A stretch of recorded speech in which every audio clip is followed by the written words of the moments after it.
našej bratislavskej eparchii pribudla v lete tohto roku nová tvár. Vladyka Milan má nového osobného sekretára, tajomníka a ceremoniára Roberta Baľa. A keďže sa s tým budeme nasledujúce 2 roky častejšie stretávať pri rôznych eparchiálnych príležitostiach, chceme vám ho trochu predstaviť. Robert, povedzte nám na úvod, kto ste a odkiaľ pochádzate. Tak pochádzam z takej malebnej dedinky. Táto obec sa volá Krišľovce, je v okrese Stropkov a momentálne v tejto dedine žije asi 20 obyvateľov, takže je to taká maličká malebná dedinka.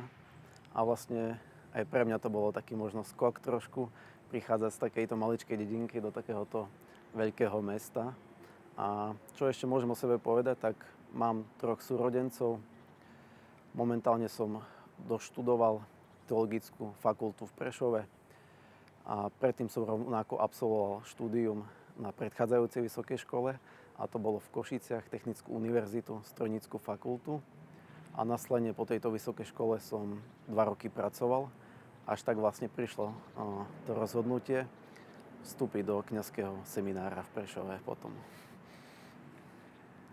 Robert, ako ste sa vôbec dostali k tejto službe, ktorú vám vladyka zveril a čo od nej očakávate?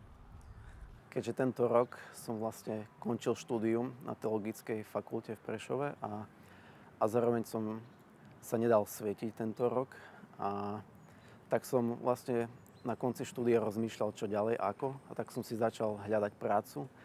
Aj tú prácu som si našiel a v tom momente prišlo také pozvanie od vladyku Milana, ktorý ma oslovil a opýtal sa ma, čo vlastne plánujem po škole robiť a ponúkol mi vlastne toto miesto, že potrebuje niekoho k sebe do Bratislavy ako ceremoniára, tajomníka, či by som si vedel to predstaviť.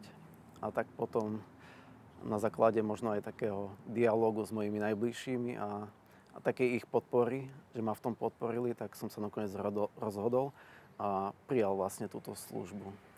A čo je možno takou naplňou aj tejto služby, tak možno by som ju tak rozdelil na také 2 časti, že možno taká liturgická, kde vlastne možno byť takým ten, ktorý možno tak trošku dohľadá, aby tie liturgické slávnosti, obrady prebiehali dôstojne, pokojne, aby všetko malo to správne miesto, ten správny čas a tak.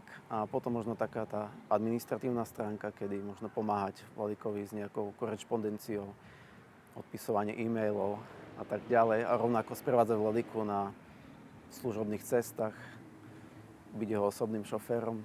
Takže asi tak možno tak skrátke zatiaľ, čo zisťujem a neviem, čo ma ešte možno ďalšie čaká. Čiže budete takou pravou rukou vladyku Milana? Dá sa asi povedať, že áno. Na čo sa v tejto novej službe tešíte a čo od nej tak očakávate, že vám prinesie? Tak keď prišlo vlastne to pozvanie od vladyku Milana, tak určite to bolo pre mňa také veľké prekvapenie a v živote by som to nepovedal a nečakal.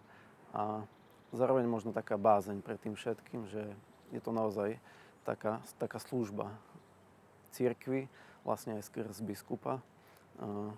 Možno aj slúžiť tým ľuďom, ktorí sú tu v Bratislave, že spoznať možno nových ľudí, nadobudnúť nové vzťahy, že to je to, na čo sa možno teším, že to ma tak láka, že byť možno kde si inde, poznať možno tú inú pastoráciu, ako možno na východe Slovenska, tu na západe, ako to funguje a učiť sa možno novým veciam, získavať nové skúsenosti, takže aj tomu sa teším a verím, že to bude dobre s Božou pomocou v tom všetkom aj pri tom rozhodnutí vlastne, keď som prijal to rozhodnutie, tak som to tak odovzdal, že možno ja som sa necítil možno taký hodný byť toho ani tak, ale je to služba cirkvi, je to služba ľudu, biskupovi a tam, kde je biskup, kde je cirkev, tam je Kristus, čiže tak som to vnímal, že idem slúžiť cirkvi, idem slúžiť Kristovi.